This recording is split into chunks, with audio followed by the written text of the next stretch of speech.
Hey guys, I am on my break, so I was hoping we could take this 30 minutes to go ahead and dive back into chapter 11. So where did we leave off? We left off with Jephthah talking to the elders and the priests of Israelites, saying, hey, if you come fight with us and help us defeat the Ammonites, then we will make you chief over all of Israel. And he made them declare it before the Lord and all the people of Israel, so ain't no misunderstandings, ain't no questioning me about when I say something need to be done. Y'all need to do it. Y'all know and I know and the Lord knows I'm finna be chief, right? And he's motivated. He's motivated because this is his chance to prove that he's just not some concubine's son, right? Y'all kicked me out, but I deserve to be here. I deserve to be here. I got good blood running through my veins just like y'all. So let's get into it, right? It's so many bugs out here, y'all. Note that your girl is right now, but we're gonna get it done. Chapter 11, verse 12. Jephthah then sent messengers to the king of the Ammonites, saying, what have you against me, that you have come to make war on my country? The king of the Ammonites replied to the messengers, saying, when Israel came from Egypt, they seized the land which is mine, from the Arnon of the Jabbok, as far as the Jordan. Now then, restore it peacefully. Okay, so let's keep going before I say anything. Oh, my nose running. Jephthah again sent messengers to the Ammonite king, saying, Israel did not seize the land of the Moab or the land of the Ammonites. So what's really going on? Because now y'all just trying to find stuff to pick at. You know what I'm saying? Y'all see we in a sorry y'all. Y'all see we in a weak situation right now. Y'all trying to take advantage of us. That's what it is. Y'all see we a little scared and y'all trying to go ahead and bully us. Not gonna happen. When they left Egypt, Israel traveled through the wilderness to the Sea of Reeds and went on to Kadesh. Israel then sent messengers to the king of Edom, saying, allow us to cross your country. But the king of Edom would not consent. They also sent the same request to the Moab king, who also refused. So Israel, after staying at Kadesh, traveled through the wilderness, skirting the land of Edom and Moab. They kept to the east of the land of Moab until they encamped on the other side of Arnon. Since Moab ends at Arnon, they never entered Moabite territory. 11:19. Then Israel sent messengers to Sihon, you know I'm gonna drop that name, king of the Amorites, the king of Heshbon. Israel said to him, allow us to cross through your country to our homeland. Sihon would not trust Israel to pass through his territory. Sihon gathered, let me make sure I'm saying his name right. It's Sihon, y'all. I was close. Okay, so Sihon would not trust Israel to pass through his territory. Sihon gathered all his troops and they engaged at Jahaz. He engaged Israel in battle. Once again, we asking for help and don't nobody want to help us because they already know what happened when we get on top. They already know the Lord on our side ain't no stopping us. 11:21. But the Lord, the God of Israel, delivered Sihon and all his troops into Israel's hands, and they defeated them. Israel took possession of all the land of the Amorites, the inhabitants of that land. Y'all never learn. Y'all never learn. All y'all witches and y'all warlocks and y'all spellcasters who try to come up against God's people never learn. Well, baby, anybody that tries to come up against people who serve the one true living God shall perish, not by my hand, but by the Lord's hand. See, we don't have the power, but the Lord has the power. And when we lay our burdens at his feet, we let him be the judge. They didn't want to help the Israelites. And we said, fine, we'll go around y'all. We'll leave it in the Lord's hands. And what did y'all do? Y'all still tried to engage in battle. And now we own everything you have. Thus they possessed all the territory of the Amorites, from the Arnon to the Jabbok, and from the wilderness to the Jordan. Now then the Lord, the God of Israel, depossessed the Amorites before his people Israel. And should you possess their land? Do you not hold what Chemosh your God gives you to possess? So we will hold on to everything that the Lord our God has given us to possess.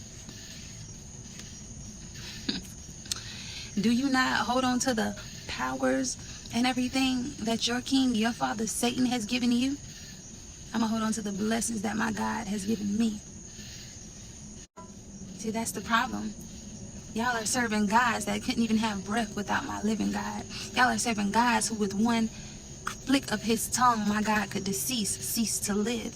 Their souls will roam the earth forever and ever with nobody to inhabit if my God saw fit. Their souls will be cast into Duodel with rocks thrown over their eyes with the fallen for 70 generations if my Lord see fit. So we're going to keep what our Lord gives us, and you can keep what your God gives you. See, let's talk about it. Chemosh was a supreme deity, god of the Moabites and the Ammonites, known for war and destruction and protection from their enemies.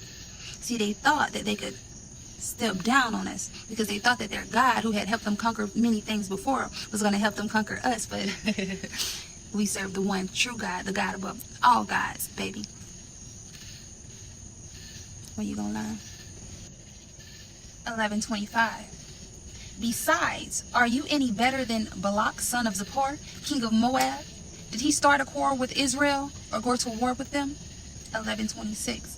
While Israel has been inhabiting Heshbon and the dependencies, Aurora and its dependencies, and all the towns along the Arnon for 300 years, why haven't you tried to recover any of this all this time?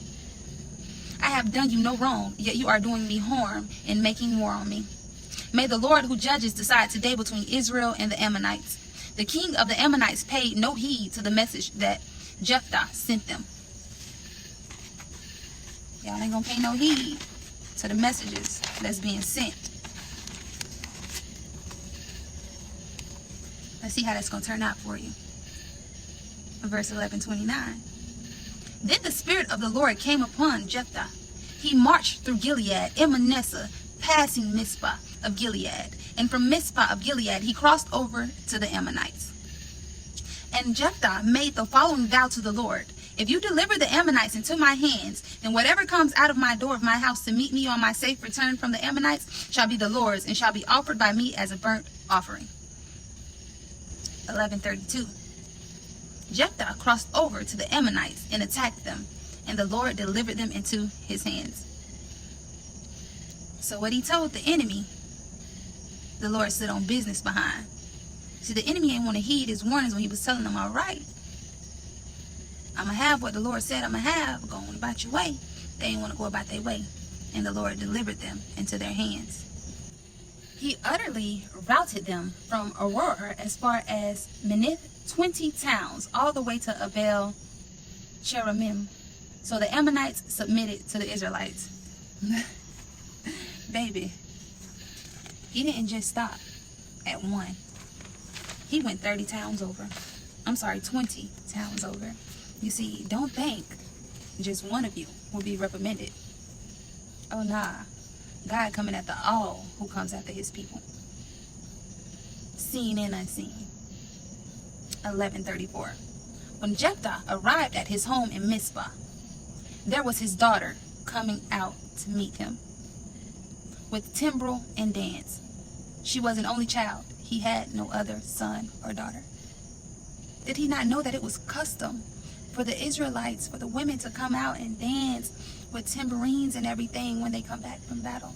Did you not know this?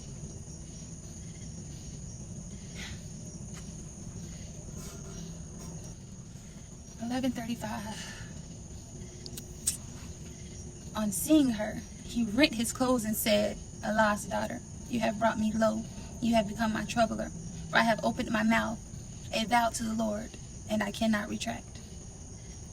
So when he saw her come out the house, he tore his clothes, fell to the ground, and started crying like, Lord, out of all things, his only child. My heart getting heavy all over again. 11:36.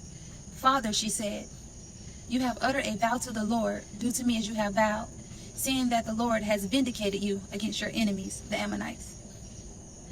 She further said to her father, let this be done for me. Let me be for 2 months, and I will go with my companions and lament, descend with weeping upon the hills, and there bewail my maidenhood. Father, just give me 2 months to go with my homegirls up in the mountains and mourn the fact that I'll never get married. I'll never have kids. I'll never experience true womanhood, because you have vowed my life to the Lord. And I will keep your vow. I will honor you and give my life.